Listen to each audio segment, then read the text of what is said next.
अस्सलाम वालेकुम, मैं हूं रज़ा मेकन। आप देख रहे हैं IRK न्यूज़।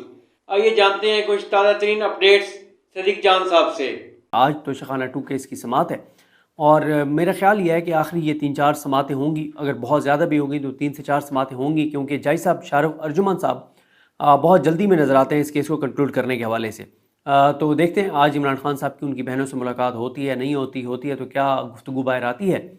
लेकिन एक अहम चीज़ मुझे पता चली है जो मैं आपसे शेयर करना चाहता हूँ कि आपने देखा कि ये जो AJK में जो कुछ हुआ है, जॉइंट अवामी एक्शन कमेटी, जो उनको कामयाबी मिली और उनको जो कामयाबी मिली जॉइंट एक्शन कमेटी को, उसकी वजह लोगों का उन पर एतमाद था और उनका जो जॉइंट एक्शन कमेटी के लीडर्स हैं, जो बिल्कुल आम वहाँ के रहने वाले हैं और कोई पॉलिटिकल लीडर्स नहीं हैं, उनकी अपने लोगों के साथ कमिटमेंट, आज़ाद कश्मीर के साथ कमिटमेंट, उस कॉज के साथ कमिटमेंट और लोगों का उन पे एतमाद, तो उसकी वजह से और इत्तेहाद, इन 3 चीज़ों की वजह से आज़ाद कश्मीर के अंदर लोगों को इतनी बड़ी फतह जो है वो मिली है कि वो हुकूमत जो जिसने पहले ये प्रोपेगेंडा किया और ये कहा कि जनाब ये तो एजेंट हैं और ये रॉक एजेंट हैं, क्योंकि पाकिस्तान में आपको पता है 2 ही चीज़ें चलती हैं। जब हम इंडिया के ख़िलाफ़ एक यहाँ पे चीज़ें चल रही होती हैं तो हर कोई रॉक एजेंट होता है, और जब हम अफ़गानिस्तान के ख़िलाफ़ चीज़ें कर रहे होते हैं तो फिर उस वक्त हर कोई अफ़गानिस्तान का जो है वो एजेंट बन जाता है। तो बड़ी प्रोपेगेंडा किया गया, इल्ज़ामात लगाए गए। अब कहाँ हैं वो चाबी वाले खिलौने, वो मकरू किरदार जो हमले कर रहे थे जॉइंट एक्शन कमेटी के ऊपर और उनके लीडर्स के ऊपर। तो आप बताएं ना, अब क्यों उनके साथ मुआहदा किया? अगर वो दहशतगर्द हैं, अगर वो रॉक एजेंट हैं, तो आपने मुआहदा क्यों किया है? वो रॉक एजेंट नहीं थे, वो दहशतगर्द नहीं थे, वो पाकिस्तान के एंटी नहीं है, वो अपने लोगों के साथ सिंसियर हैं और उन्होंने उस सिंसियरिटी की वजह से उन्होंने एक कामयाबी हासिल की है। बाकी कुछ लोगों का ये ख्याल है कि हुकूमत ने उनको ट्रैप किया है और मुतालबात पूरे नहीं होंगे। तो ये यकीन रखिए कि आज़ाद कश्मीर के लोगों ने 2 बार जो फतह हासिल की है, तो तीसरी बार भी निकलना उनके लिए कोई मुश्किल काम नहीं है। और वो तीसरी बार निकले तो फिर वो बहुत से लोगों का सियासी सर जो है वो लेकर जाएंगे। तो मेरा नहीं ख्याल कि ये ट्रैप है। मेरा ख्याल है कि इनको उनके बहुत से मुतालबात, जायज़ मुतालबात मानने पड़ेंगे और बहुत बड़ी कामयाबी आज़ाद कश्मीर के लोगों ने हासिल की है। तो जब ये कामयाबी उन्होंने हासिल किया, और इससे पहले आप देखें कि यहाँ पे हमारे इस खित्ते में जो कुछ श्रीलंका के अंदर हुआ, जो बांग्लादेश के ऊपर हुआ, के अंदर हुआ, जो नेपाल के अंदर हुआ, तो इन सारी चीज़ों को बहुत जो है वो गौर से कुछ लोग जो हैं वो पाकिस्तान के अंदर देख रहे हैं कि यार इन लोगों ने कैसे कामयाबी हासिल कर ली, अब आज़ाद कश्मीर वालों ने कैसे कामयाबी हासिल कर ली।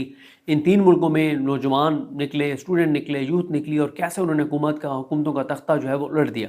तो पाकिस्तान के अंदर करोड़ों लोग इमरान खान के वोटर हैं, हामी हैं, और हालात पाकिस्तान के अंदर जो हुक्मरानों की करप्शन और लूट मार है, वो ना तो नेपाल के हुक्मरानों की थी इतनी, ना श्रीलंका वालों की थी, ना बांग्लादेश वालों की थी। और बांग्लादेश की तो मुआशी सूरत हाल हमसे बहुत बेहतर थी, रोज़गार बहुत बेहतर था लोगों का, फिर भी वहाँ पे हुकूमत जो है वो चली गई। तो यहाँ पे हालात इतने ज़्यादा लोगों के लिए मुश्किल हैं। करोड़ों लोग खत गुर्बत से नीचे हैं, 12-13 करोड़ लोग खत गुर्बत से नीचे हैं। महंगाई की एक नई लहर जो है वो उठ चुकी है, महंगाई का एक नया तूफ़ान आ चुका है, मेडिसिन महंगी हो रही हैं। और फिर दूसरी तरफ आपने उस्मान हनीफ साहब की खबर पड़ी होगी कि सितंबर के अंदर टेक्सटाइल की जो एक्सपोर्ट्स वो 12% जो है वो कम हो गई हैं। तो कारखाने बंद हो रही हैं, मिलें बंद हो रही हैं, इंडस्ट्रीज़ बंद हो रही हैं, सनतें बंद हो रही हैं और लोग बेरोज़गार हो रहे हैं, रोज़गार के नए मौके नहीं हैं। और हुकूमत जो है वो सिर्फ अरबों रुपए के इश्तेहारात दे रही है। पिछले 3-3.5 सालों के अंदर मीडिया को 50 अरब रुपए के इश्तेहारात दिए गए हैं। तो कोई हुकूमत का फोकस नहीं है, ना ये आवाम के वोटों से आए हैं, ना इनको आवाम की फ़िक्र है। फिर जो बड़ी बड़ी चीज़ें हो रही हैं उसके ऊपर भी आवाम को कोई पता नहीं है। जो पाकिस्तान के बिहाफ पे जो बड़े बड़े फैसले हो रहे हैं, पाकिस्तानी वो उसमें कहीं भी एग्जिस्ट नहीं करते। पाकिस्तान की ये हुकूमत नुमाइंदा हुकूमत नहीं है। तो इतना कुछ होने के बावजूद ये सिस्टम को उतना टफ टाइम इस वक्त की अगर आप बात करें तो तहरीक इंसाफ जो अपोजिशन की जमात है वो नहीं दे पा रही जो उसको देना चाहिए। मसलन आप देखें, इमरान खान की रिहाई की कोई बात ही नहीं होती। इमरान खान की रिहाई का कोई इनके पास रोड मैप नहीं है। 26वीं तरमीम को ख़त्म करवाने का कोई रोड मैप नहीं है। अभी आप देख लें कि वकला के जो इलेक्शन चल रहे हैं, 16 अक्टूबर को अहम तरीन इलेक्शन होने जा रहा है सुप्रीम कोर्ट बार का।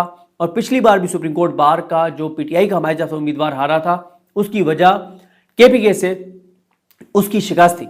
इस बार भी कोई PTI की वो हलचल आपको नज़र नहीं आती। यानी हामिद खान साहब कर रहे हैं मूव कर, हामिद खान साहब का तो ग्रुप है, ज़ाहिर है वो एक कैंपेन चलाए हुए हैं। सलमान कमराजा साहब भी आपको इवेंट्स में नज़र आ रहे हैं। लेकिन तहरीक इंसाफ पूरी की पूरी बतौर जमात जिस तरह से उनको इस पर फोकस करना चाहिए सुप्रीम कोर्ट बार के इलेक्शन में, उनको फोकस नहीं है, उनको शायद इदराक भी नहीं है तहरीक इंसाफ को कि ये इलेक्शन कितना इंपॉर्टेंट इलेक्शन है।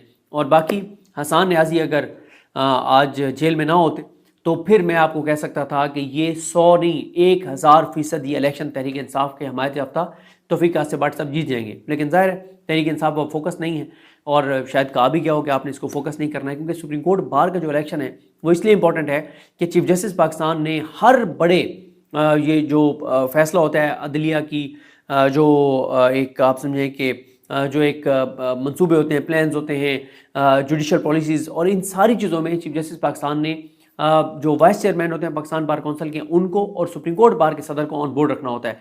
ये बहुत आम फोरम है। हुकूमत ने जो है वो प्लाट दिए, बहुत कुछ किया, लेकिन तहरीक इंसाफ अगर इसको संजीदा ले तो अभी भी अपसेट जो है वो हो सकता है। आज तो शखाना 2 केस की समात है और मेरा ख्याल ये है कि आखिरी ये 3-4 समातें होंगी, अगर बहुत ज़्यादा भी होंगी तो 3 से 4 समातें होंगी, क्योंकि जज साहब शाहरुख अर्जुमन साहब बहुत जल्दी में नज़र आते हैं इस केस को कंक्लूड करने के हवाले से। तो देखते हैं आज इमरान खान साहब की उनकी बहनों से मुलाकात होती है, नहीं होती, होती है तो क्या गुफ्तगू बाहर आती है। लेकिन एक अहम चीज़ मुझे पता चली है जो मैं आपसे शेयर करना चाहता हूँ कि आपने देखा कि ये जो AJK में जो कुछ हुआ है, जॉइंट अवामी एक्शन कमेटी, जो उनको कामयाबी मिली, और उनको जो कामयाबी मिली जॉइंट एक्शन कमेटी को, उसकी वजह लोगों का उन पर एतमाद था। और उनका जो जॉइंट एक्शन कमेटी के लीडर्स हैं जो बिल्कुल आम वहाँ के रहने वाले हैं और कोई पॉलिटिकल लीडर्स नहीं हैं, उनकी अपने लोगों के साथ कमिटमेंट, आज़ाद कश्मीर के साथ कमिटमेंट, उस कॉज़ के साथ कमिटमेंट, और लोगों का उन पे एतमाद, तो उसकी वजह से, और इत्तेहाद, इसकी वजह, इन 3 चीज़ों की वजह से आज़ाद कश्मीर के अंदर लोगों को इतनी बड़ी फतह जो है वो मिली है कि वो हुकूमत जो जिसने पहले ये प्रोपेगेंडा किया और ये कहा कि जनाब ये तो एजेंट हैं और ये रॉक एजेंट हैं, क्योंकि पाकिस्तान में आपको पता है 2 ही चीज़ें चलती हैं। जब हम इंडिया के ख़िलाफ़ एक यहाँ पे चीज़ें चल रही होती हैं तो हर कोई रॉक एजेंट होता है, और जब हम अफ़गानिस्तान के ख़िलाफ़ चीज़ें कर रहे होते हैं तो फिर उस वक्त हर कोई अफ़गानिस्तान का जो है वो एजेंट बन जाता है। तो बड़ी प्रोपेगेंडा किया गया, इल्ज़ामात लगाए गए। अब कहाँ हैं वो चाबी वाले खिलौने, वो मकरू किरदार जो हमले कर रहे थे जॉइंट एक्शन कमेटी के ऊपर और उनके लीडर्स के ऊपर? तो आप बताएं ना, अब क्यों उनके साथ मुआहदा किया? अगर वो दहशतगर्द हैं, अगर वो रॉक एजेंट हैं, तो आपने मुआहदा क्यों किया? वो रॉक एजेंट नहीं थे, वो दहशतगर्द नहीं थे, वो पाकिस्तान के एंटी नहीं है, वो अपने लोगों के साथ सिंसियर हैं और उन्होंने उस सिंसियरिटी की वजह से उन्होंने एक कामयाबी हासिल की है। बाकी कुछ लोगों का ये ख्याल है कि हुकूमत ने उनको ट्रैप किया है और मुतालबात पूरे नहीं होंगे। तो ये यकीन रखिए कि आज़ाद कश्मीर के लोगों ने 2 बार जो फतह हासिल की है, तो तीसरी बार भी निकलना उनके लिए कोई मुश्किल काम नहीं है। और वो तीसरी बार निकले तो फिर वो बहुत से लोगों का सियासी सर जो है वो लेकर जाएंगे।